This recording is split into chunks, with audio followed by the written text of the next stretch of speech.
नमस्कार मित्रों, आज आपके सम्मुख मैं एक नया टॉपिक लेकर के आया हुआ हूँ। और अक्सर आप देखते होंगे कि रोज़ शेयर मार्केट के बारे में बातें होती हैं। मैंने सोचा कि एक नया टॉपिक कुछ अलग से किया जाए, और इसीलिए ये एक नई टॉपिक जो हमने आपके सामने रखा है। अक्सर आप सुनते होंगे एसआईपी का नाम, और ये आजकल के हर चैनल पे न्यूज़ पे ये आता है कि सब लोगों को एसआईपी करना चाहिए। इसको सिस्टमेटिक इन्वेस्टमेंट प्लान बोलते हैं। पहले तो हम ये समझ लें ये क्यों ज़रूरी है और ये किसके लिए ज़रूरी है। देखिए, ये तो सबको पता है कि हर आदमी अपना एक प्लान करता है। जो है वो प्लान हो सकता है कि आपको फ्यूचर के लिए, अपने मकान के लिए हो, घर बनवाने के लिए हो, आपको गाड़ी घोड़ा खरीदने के लिए हो, कार वगैरह के लिए होता है, ठीक है। वैसे ही अन्य चीज़ें भी, जैसे मान लीजिए कि अगर बच्चे का एजुकेशन के बारे में सोचना हो, बेटी की शादी के बारे में सोचना हो, यानी कि एक प्लान जो आने वाला आगे के समय में है, उसके लिए हम प्लानिंग करते हैं। और प्लानिंग करने के लिए हम क्या करेंगे, हमको अपने पास जो हमारे पास सेविंग है उसको हमको इन्वेस्टमेंट करना है, उसका हमको निवेश करना है। तो कहाँ निवेश बढ़िया हो, उसी के सिलसिले में ये वीडियो है।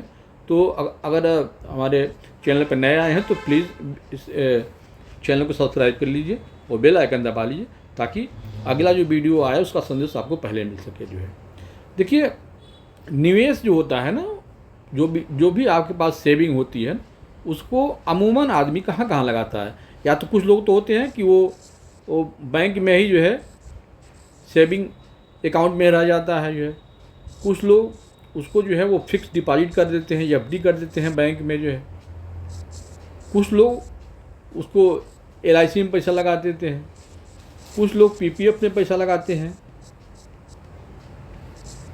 कुछ लोग किसान विकास पत्र ले लेते हैं। जो है ये भी कुछ लोग करते हैं। जो है कुछ लोग पोस्ट ऑफिस की योजनाएं हैं उसमें जो है इंटरेस्ट पे आप लगाते हैं। जो है ये तरह तरह की स्कीमें हैं। अब आप जितना भी है, जैसे कि आप अगर अकाउंट में, सेविंग अकाउंट में पैसा रख देते हैं तो उसमें कितना मिलता है, 3%, 3.5% के आसपास मिलता है। तो ये निवेश आपके लिए बेकार है।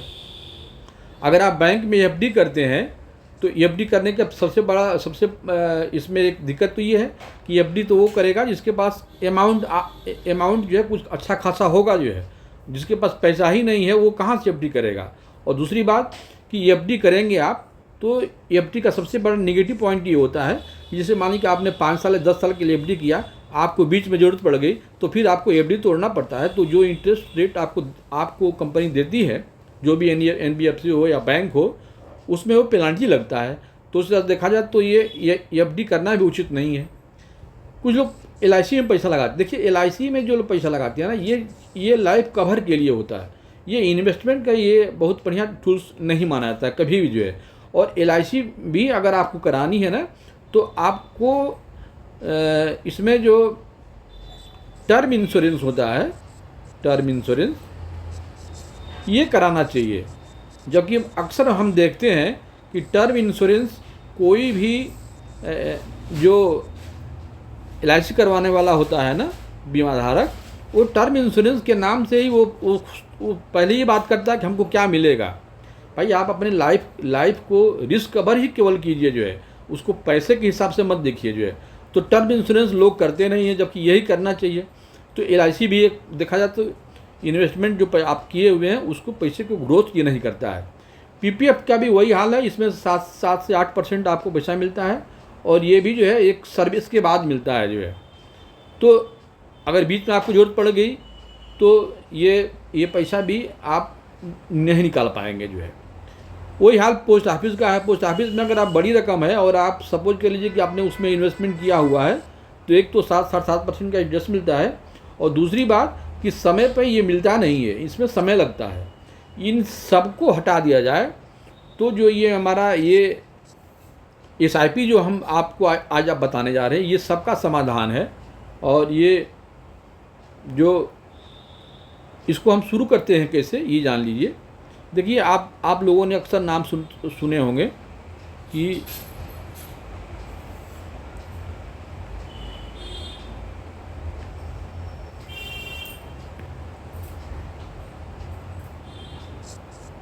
म्यूचुअल फंड का। म्यूचुअल फंड तो आजकल हर एक, आप कुछ भी आप ब्राउज़र खोलिए तो उसमें हमेशा लिख के आता है कि म्यूचुअल फंड रिस्क है और इसको सोच समझ के बाज़ार में निवेश कीजिए।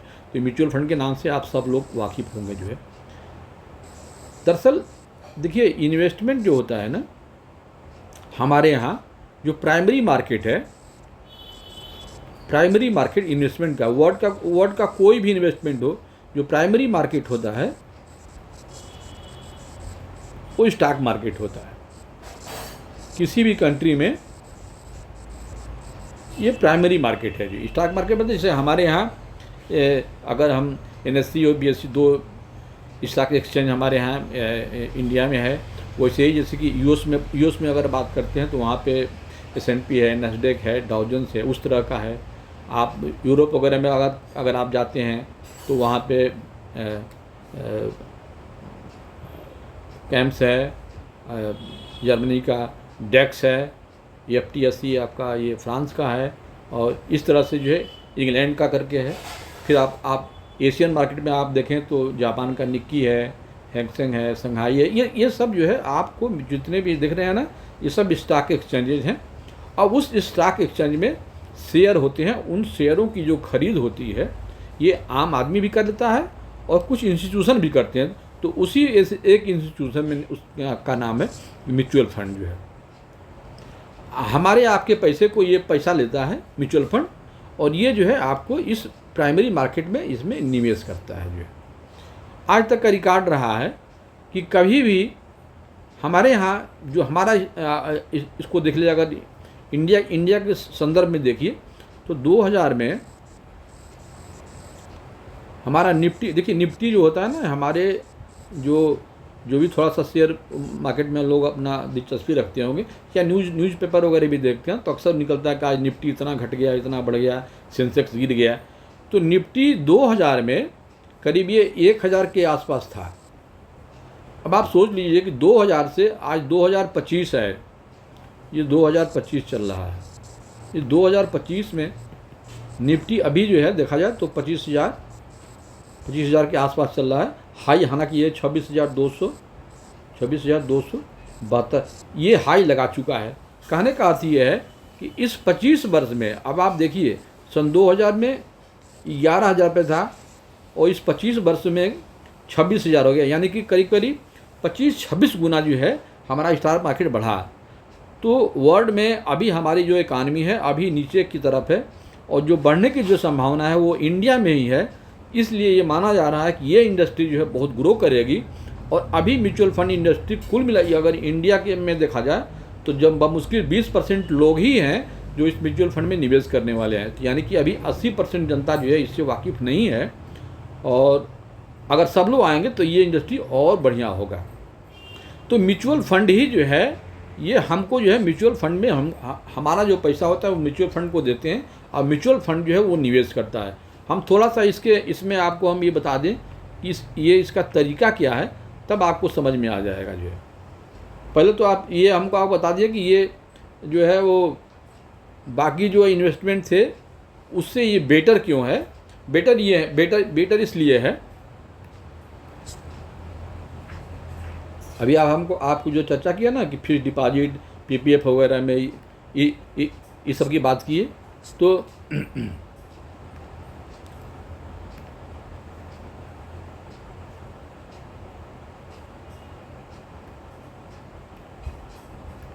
ये बेटर क्यों है, देखिए SIP की सबसे बड़ी एडवांटेज क्या है इसका, ये आप समझ लीजिए।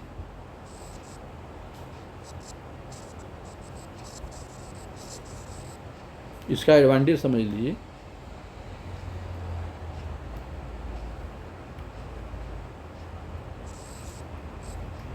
पहला एडवांटेज ये है कि आप ये देखिए, नाम से देखिए सिस्टमेटिक इन्वेस्टमेंट प्लान लिखा हुआ है, यानी कि आप कोई जो इन्वेस्टमेंट कर रहे हैं प्लान में वो सिस्टमेटिक है। सिस्टमेटिक का मतलब ये है कि आप इसको आप चाहें तो इन्वेस्टमेंट आप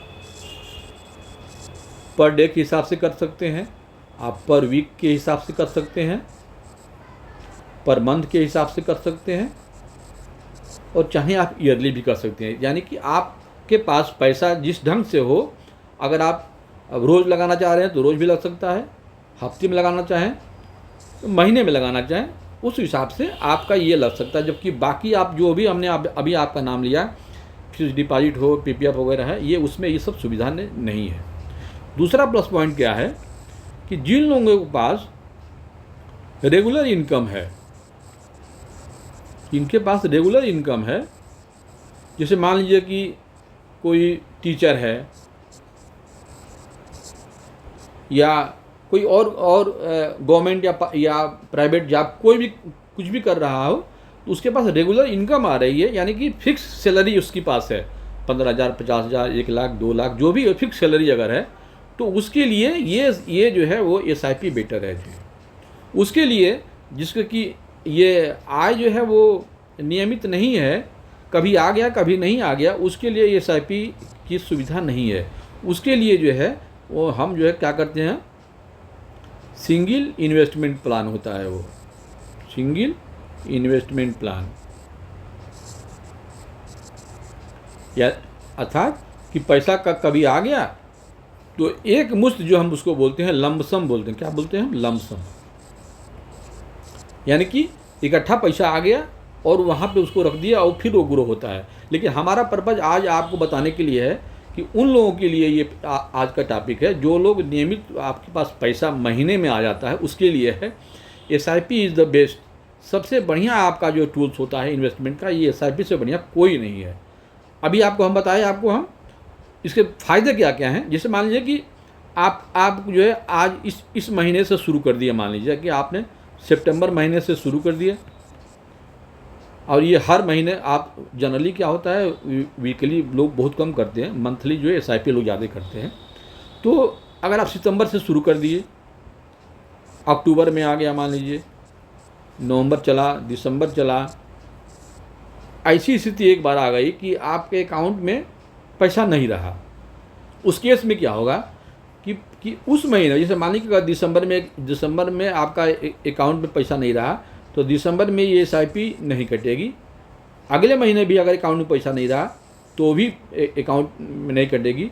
लेकिन अगर ये नवंबर, दिसंबर, ये जनवरी वाले जो मंथ है ना, इसमें SIP जिस डेट पे आप लेंगे, उस डेट पे अगर SIP में बैंक में पैसा नहीं रहेगा, तो फिर आपने जो SIP लगा रखा है ना, वो फिर क्लोज हो जाता है जो है। तो ये ध्यान रखना है। तो और इसका प्लस पॉइंट ये है कि आप कभी भी, जैसे मान लीजिए कि आज आपने निवेश शुरू किया, इस महीने में शुरू किया, आपने साल भर, 2 साल, 3 साल तक चलाया, और 3 साल के बाद आपको फंड की आपको इमरजेंसी लग गई है, तो 3 साल में आपका जो भी निवेश बना हुआ है, जैसे मान लीजिए कि आपने 10,000 का SIP किया हुआ है, तो साल भर में करीब 1,20,000 हुआ, 1,20,000 का 3 साल में 3,60,000, तो ये 3,60,000 कि कुछ उस समय 3 साल के बाद इसकी वैल्यू होगी, चाहे वो 6 लाख हो, 7 लाख हो, जो भी हो जो है। तो आप चाहेंगे तो इसमें से इसको निकाल सकते हैं। यही नहीं, आप पूरा भी निकाल सकते हैं। आपको लगता है कि नहीं हमको 2 लाख की ज़रूरत है, तो आप 2 लाख भी निकाल सकते हैं। तो ये सब जो आपकी फैसिलिटी है वो इस SIP में ही ये निहित है कि इसमें एकदम ओपन है। आप जब चाहें इसको क्लोज करें, जब चाहें इसमें आप, जैसे मान लीजिए कि आपने 5-10 हज़ार रुपये का SIP किया हुआ है, आपको लगता है कि नहीं पैसा ज़्यादा आ गया, तो आप इसमें डाल भी सकते हैं। और इस तरह से हम रेगुलर जिन लोगों का एज, जिनकी एज कम है मतलब कि जैसे मान लीजिए कि अगर आप 20 वर्ष से लेकर के और आप 20 जनरली है ना SIP उसके लिए ज़्यादा बढ़िया है। जो लोग यंग मतलब कि जिनको पैसा ग्रो करने का समय मिलता है। अब जो लोग 2 साल 4 साल के लिए करते हैं, उनके लिए SIP नहीं है। SIP उनके लिए है बेटर, जो मोर देन आपको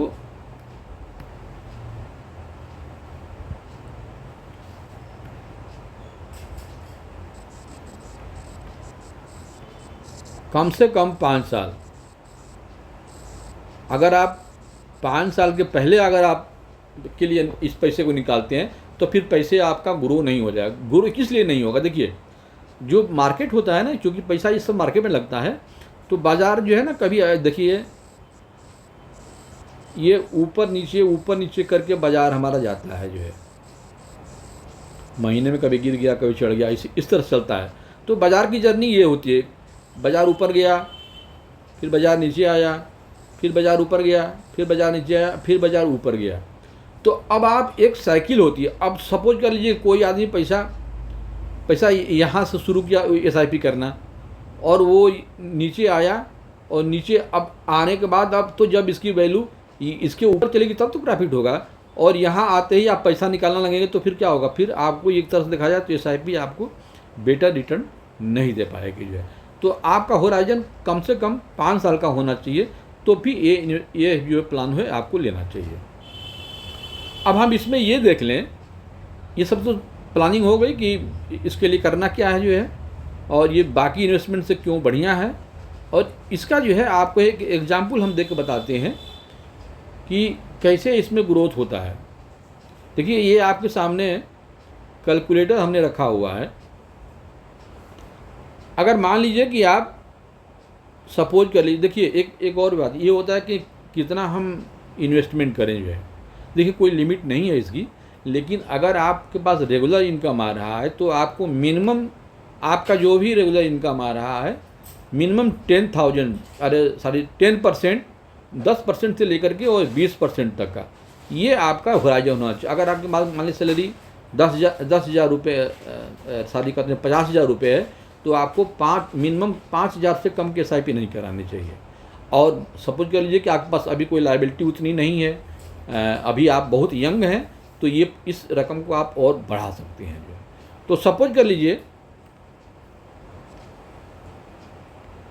कि यहाँ हम 10,000, एक एग्जाम्पल आपको देख के बता रहे हैं, 10,000 आपकी SIP मतलब 10,000 रुपये आपके महीने आपका इसमें जो है इन्वेस्टमेंट हो रहा है SIP के थ्रू में।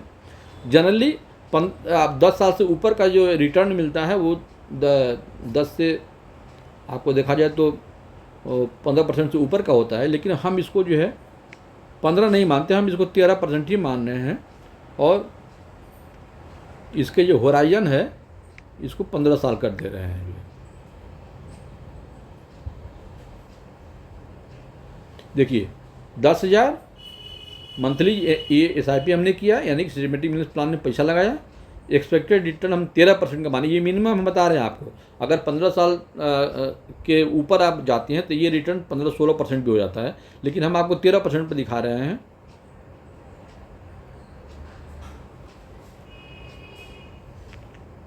और ये देखिए, इस आप देखिए, अगर 15 सालों में तो आपने कुल जमा किया कितना? 18 लाख, और इसकी वैल्यू कितनी आ गई? 55,57,000। अब थोड़ा सा इस पर एक विचार कीजिए। ये हम बता रहे हैं कि कैसे आप जब से अपने टाइम पीरियड को बढ़ाते हैं तो ये जितना आप समय के और बाद जाते हैं तो ये आपका बेनिफिट और बढ़ता है। महज 2 साल 3 साल में कितना फ़र्क पड़ जाएगा, इस कैलकुलेटर से आपको बताएंगे। इस 15 साल में अभी आप देख रहे हैं 18 लाख जमा हुआ और 55 लाख की वैल्यू बता रहा है। इसको हम 15 साल को हम यहाँ पे हम 18 कर दे रहे हैं।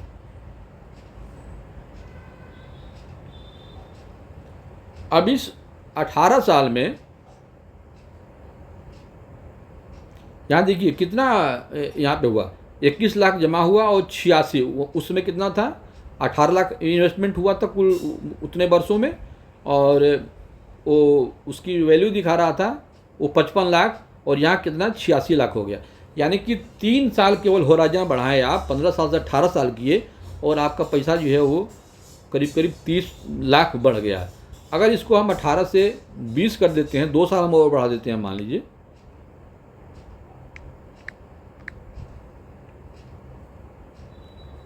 अब उस समय ये देखिए कितना हो रहा है, ये 24 लाख कुल जमा किए और 1 करोड़ रुपया आपका ये दिखाई दे रहा है। मित्रों, ये मैं आपको इसलिए बता रहा हूँ कि आप अपने ये जो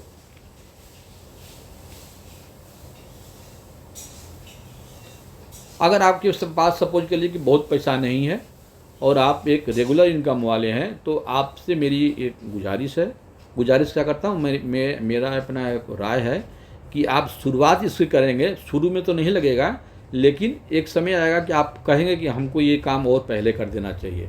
मैं अपने कई मित्रों को ये सुझाव देता हूँ, और जो लोग सुझाव हमारे लिए वो आज बड़े बड़े खुश हैं। तो ये मैं आपसे भी कहता हूँ कि आपको इन्वेस्टमेंट अगर करना है, अगर आपकी एज 35 साल से नीचे की है, या मान लीजिए कि आप कोई प्लान कर रहे हैं कि अपनी बिटिया की शादी के लिए आने वाले समय में, या कोई गाड़ी खरीदना मान गए, तो आप अभी से, चूँकि पैसा सबके पास उतना इकट्ठे नहीं होता है, इसलिए आप अपनी जो भी सेविंग है उससे सेविंग कीजिए, और आप उसके लिए SIP कीजिए। महीने में आप शुरुआत कीजिए। अगर आपके पास, अगर आप 5,000 की SIP अगर मान लीजिए कि नहीं कर पा रहे हैं पर मंथ जो है, यानी कि आप 5,000 आपके पास नहीं हो रहा है, आप 2,000 कीजिए, कोई दिक्कत नहीं है। जितना सामर्थ्य है उतना ही कीजिए। अगर 2,000 भी नहीं दे रहे हैं तो आप 1,000 कीजिए जो है। लेकिन ये है कि कम उम्र में आप ये जितना कर लेते हैं उतने ही जो है आपके लिए ये बढ़िया होता है। और अब सपोज कर लीजिए कि जैसे मान लीजिए कि आप टीचर हैं कहीं जो है। टीचर हम इसलिए बता दें कि आजकल मैं देख रहा हूँ कि आजकल जो हमारी बच्चियाँ हैं, जो हमारी बेटी, जो हमारी बहनें हैं, वो अक्सर मैं देख रहा हूँ उनको जो नौकरी, जो सबसे बढ़िया नौकरी जो लग रहा है ना, वो टीचिंग का लग रहा है। तो टीचिंग में वो बहुत अधिक पहले से रोज़गार उनको मिल रहा है। और उन सबसे मैं कहूँगा कि जो लोग भी टीचर हैं, स्पेशली जो लेडीज टीचर हैं, क्योंकि सेविंग करने से ही जो है आपके पास एक मुश्त पैसा होगा जो है। घर में जब आपके पास अकाउंट में पैसा होता है ना, तो दिखता है और पैसा खर्च हो जाता है। इसलिए पैसे को पेपर में ट्रांसफ़र कीजिए। ये जब काम आप शुरू करेंगे, और जितना जल्दी अर्ली एज में हो जाएगा ये आदत, उतने ही आपके लिए बढ़िया होगी। तो आप अपने अनुसार, अब जब चाहें तो आप 1,000 कर सकते हैं, 2,000, 5,000 कर सकते हैं। और यही नहीं, आपको अगर लगेगा कि नहीं हमको इससे और भी पैसा बढ़ाना है, तो आप पैसा बढ़ा भी सकती हैं। इसको आप लगेगा कि रोज़ रोकना है, तो आप पैसा, इसको आप SIP आप रोक भी सकते हैं। हर तरह की पूरी छूट है, और जब चाहें आप तब पैसा आप इसमें से निकाल भी कर सकते हैं। अब इसमें आपको ये सब प्रोसेस करने के लिए करना क्या होगा आपको, एक चीज़ मैं बता दूं कि आपके पास आजकल तो सब लोगों को पास जो है वो पैन कार्ड होता है, आधार कार्ड होता है, बैंक अकाउंट होता है। यही सब चीज़ें जो है इसमें भी चाहिए जो है। इसमें जो आपको रिक्विजिशन है,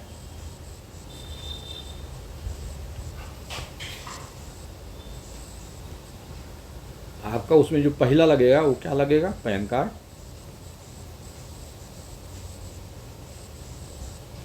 आधार,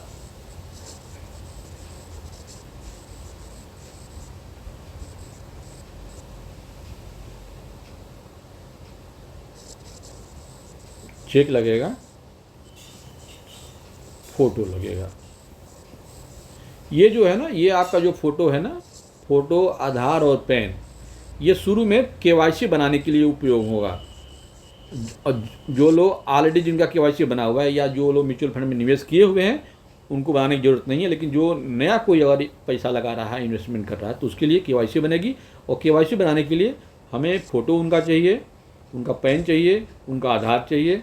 और जब इन्वेस्टमेंट करना होगा तब भर आपका वो चेक लगेगा बैंक का, उसी के द्वारा कि किस म्यूचुअल फंड में कहाँ पैसा लगना है, वो आप अपने फंड मैनेजर को, या आपके पास कोई हो तो आप उनसे मिल करके बात कर करके, और ये आप अपने पैसे को उसमें लगा सकते हैं।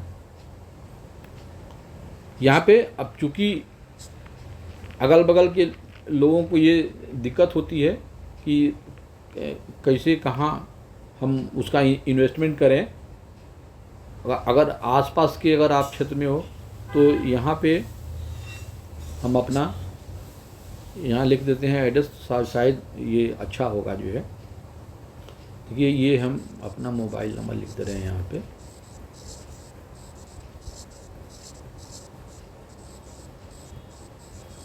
ये मोबाइल नंबर है, आप चाहें तो हमें मेल भी कर सकते हैं।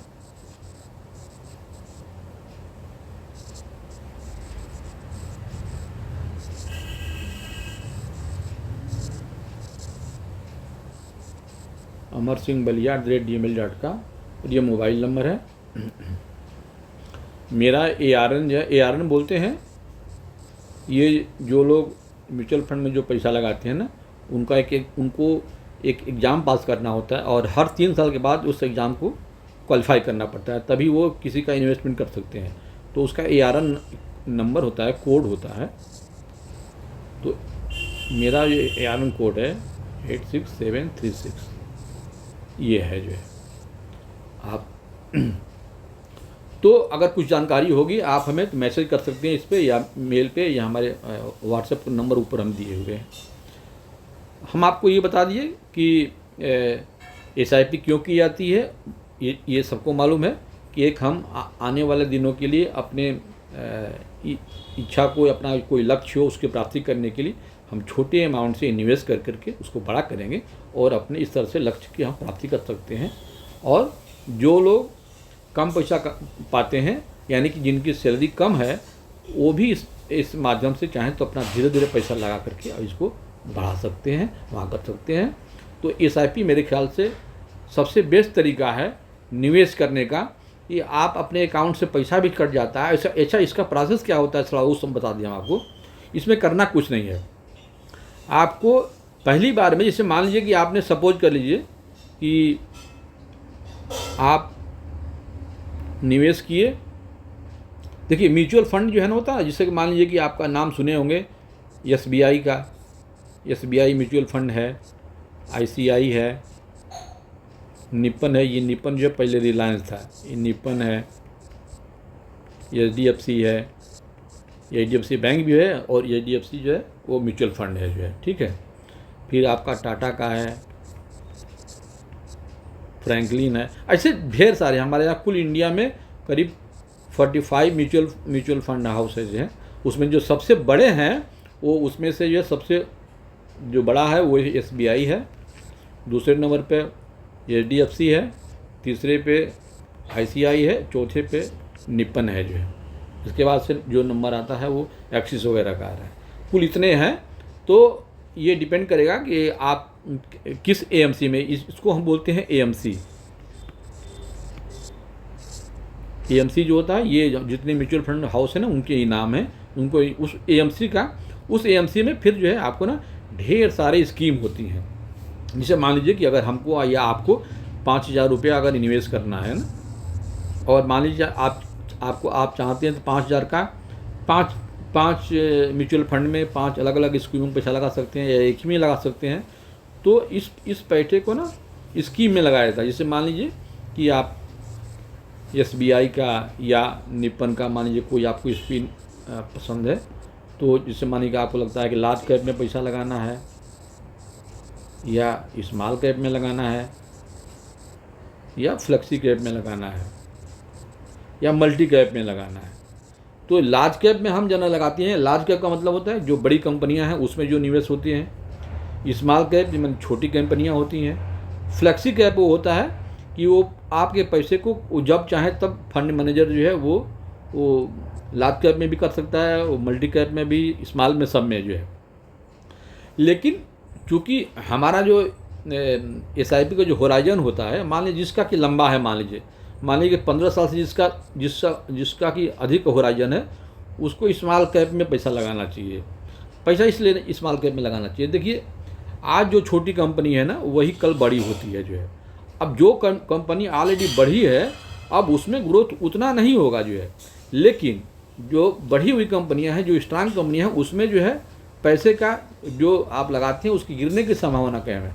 लेकिन लंबे समय में आपको पैसे का ग्रोथ जो है वो स्मॉल कैप में ही मिलता है। ये रिस्की भी होता है, इसीलिए इसमें जो है ज़्यादा ग्रोथ भी हमको दिखने को मिलता है। तो लंबे समय में अगर निवेश करना है तो स्मॉल कैप में। ये सब तो बातें ना आपका जो ARN होल्डर है ना, उनसे आप मिलकर के आप काम कर सकते हैं। आज का हमारा विषय बस इतना बताना था कि SIP एक बेस्ट तरीका है। जो लोग रेगुलर इनकम पा रहे हैं और जिनके पास पैसा नहीं बचता है, वो अपने अकाउंट से आप 2,000 5,000 करके आप उसमें से पैसा निकाल करके और एक म्यूचुअल फंड हाउस में किसी स्कीम में आप पैसा लगा सकते हैं। ये उसको लगाने के लिए आपको परामर्श कर लेना चाहिए। जो भी ARN होल्डर कोई अगर आपके अगल बगल हो, कोई भी हो उससे आप पूछ करके, या डायरेक्ट आप एएमसी में भी जा करके आप ये काम कर सकते हैं जो है। इस ये होता कैसे है, आपको थोड़ा सा ये समझ लीजिए। आपको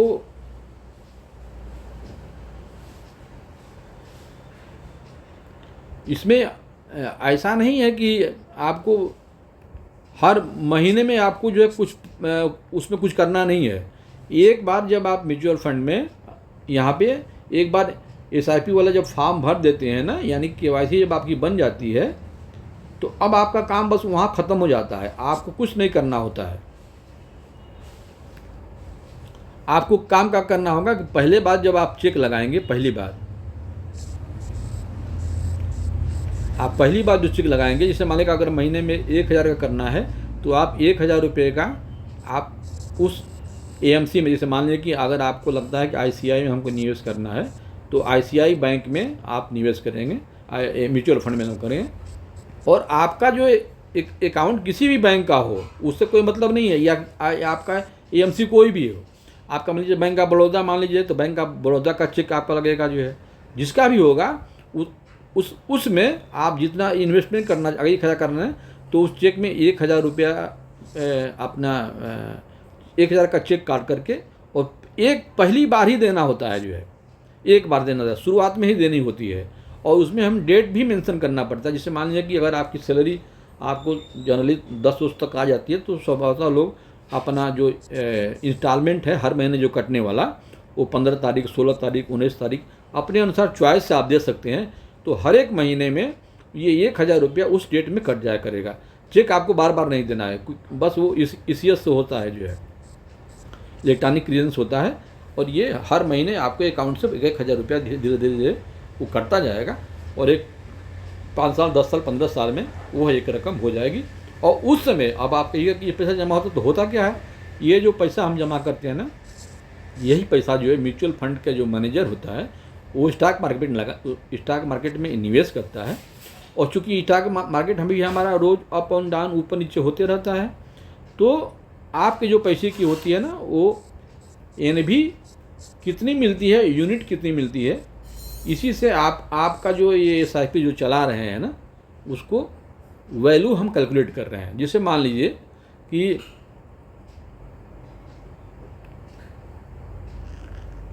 आपको थोड़ा सा हम क्लियर कर दें कि हर चीज़ मैं समझाता हूँ। अक्सर हमको हमारे पास शिकायत लोग करते हैं कि सर आप वीडियो बहुत लंबा कर देते हैं। भाई, जब तक आप हर चीज़ को बताएंगे नहीं, तब तक हम कोई यहाँ प्रचार करने के लिए थोड़े बैठे हुए हैं।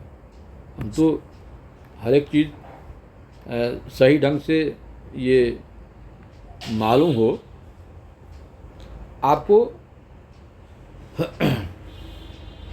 जब फॉर्म भरेंगे ना, तो उसमें आप जो चेक जब देंगे, तो चेक के बाद आपको इसमें भरना होता है, मेंशन करना होता है कि किस डेट को आपको पैसा कटाना है जो है। ठीक है, आप वहाँ पर डेट एक जो आप चूज कर लेंगी, उसी डेट पे आपका हर महीने पैसा जो है वो कटेगा।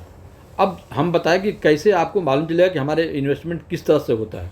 जैसे मान लीजिए कि आपने 1000 रुपया आज इस महीने में लगा, और सपोज कर लीजिए कोई आप नई स्कीम आई है, तो नई स्कीम जो होता है ना, वो 10 रुपये की उसकी फेस वैल्यू की वो एलाट होता है, उसकी 1 यूनिट का दाम। यानी कि अगर ये यहाँ पे एनबी लिखें और यहाँ हम यूनिट लिखें, तो अगर फ्रेश कोई स्कीम होती है तो उसकी 10 जो है वो एनबी होती है। और 10 की एनबी में अगर मान लीजिए कि आपने 1000 रुपया लगाया यहाँ पे, सपोज कर लीजिए, या मान लीजिए 500 आपने लगाया यहाँ पे, 10 की एनबी अगर है, तो आपको यूनिट कितनी अलाट होगी? 50। 500 में जब 10 से डिवाइड करेंगे तो ये यूनिट आपकी 50 आ जाएगी जो है। अगर मान लीजिए ये, और इसी तरह से अगर आप 500 हर महीने में हर महीने कर रहे हैं, तो ये एनबी जो चेंज होती जाती है। एनबी चेंज कैसे होगी कि अगर मान लीजिए कि आपके पैसे की वैल्यू, यानी कि मार्केट में वैल्यू बढ़ती है, तो अगर ये एनबी बढ़ेगी, इस 10 से 10 हुआ, यहाँ 12 हो गया, तो जो यूनिट यहाँ 50 का मिल रहा है ना, ये 50 नहीं मिलेगा। ये कितना मिलेगा? ये करीब 42 पॉइंट 48 पॉइंट जो भी हो, 500 में 12 के डिवाइड कर दीजिएगा उतने आएगा। और मान लीजिए कि फिर 500 अगले महीने में आपका SIP गया और ये मार्केट गिर गया और उसकी NAV हो गई 8 हो गई, तब यहाँ पे यूनिट की संख्या कितनी हो जाएगी? ये यूनिट की संख्या ये 60 से अधिक हो जाएगा। तो ये मार्केट के हिसाब से ये जो NAV होता है ना, नेट एसेट वैल्यू जिसको बोलते हैं, ये गिरती और बढ़ती है। मार्केट जब बढ़ता है तो NAV बढ़ती है, तो यूनिट जो है हमारा बढ़ता है, और मार्केट अगर मान लीजिए गिरता है तो यूनिट जो है हमारा बढ़ जाता है। ये ठीक इन्वर्सली प्रोपोर्शनल में होता है, और एक लंबे समय में ये यूनिट जो है वो एक्यूमुलेट हो जाता है। अब मान लीजिए कि आप ऐसे करते करते 1 साल का हो गया, तो 1 साल में सपोज कर लीजिए कि आपका जो भी यहाँ पे अमाउंट जमा हुआ है, और NAV यहाँ पे मान लीजिए कि आ गया, यहाँ पे 20 आ गया NAV, ठीक है।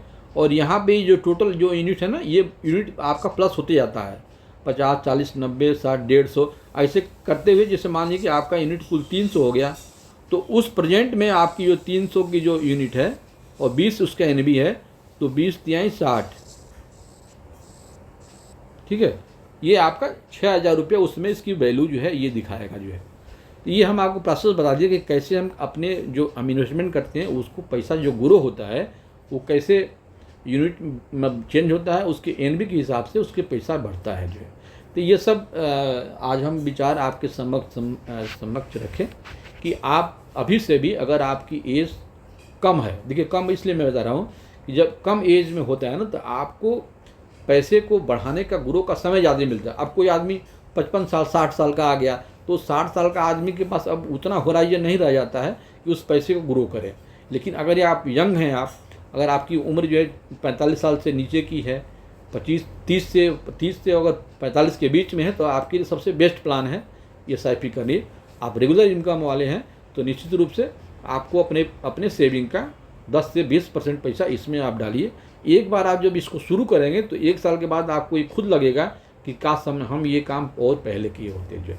तो मित्रों, आज का ये हमारा जो वीडियो था वो उन लोगों के लिए था कि जो लोग अपने पैसे को नियमित रूप से, पता लगा कि कहीं LIC में जमा किए हुए हैं, PPF में कटा रहे हैं पैसा, फिक्स डिपॉजिट कर रहे हैं, उनको अभी ये नॉलेज नहीं है कि SIP के द्वारा भी हम अपने पैसे को निवेश कर सकते हैं और एक बड़ी रकम तैयार कर सकते हैं, जो आने वाले दिनों में भविष्य में हम अपने बच्चों की पढ़ाई के लिए, जैसे मान लीजिए आप किसी का बच्चा 5 साल का है, 20 से 21 साल के बाद जब इंजीनियर डॉक्टर बनना चाहे उसके लिए पैसे की जरूरत पड़ेगी, उसके लिए हम अभी से तैयारी क्यों न कर लें। जो हमारे पास मकान नहीं है, हम आने वाले दिनों में एक मकान की अगर तैयारी करते हैं, उसके लिए हम रकम की कैसे व्यवस्था कर सकें, ये सब बातें एक छोटी छोटी रकम से आप शुरू कर सकते हैं और निवेश कीजिए, आज से ही शुरू कीजिए। और ये मैं आपको बता दिया उसके लिए आवश्यक क्या क्या चीज़ें होती हैं, ये सब आपको हम डिटेल कर दिए जो है। ये वीडियो आपको अच्छा लगता है तो हमारे वीडियो को जो है निश्चित रूप से एक बार मैं फिर आपसे कहूँगा, गुजारिश करूँगा, चैनल को सब्सक्राइब कीजिए, बेल आइकन दबाइए, और अगले वीडियो आने तक के लिए हमें इजाज़त दीजिए। नमस्कार।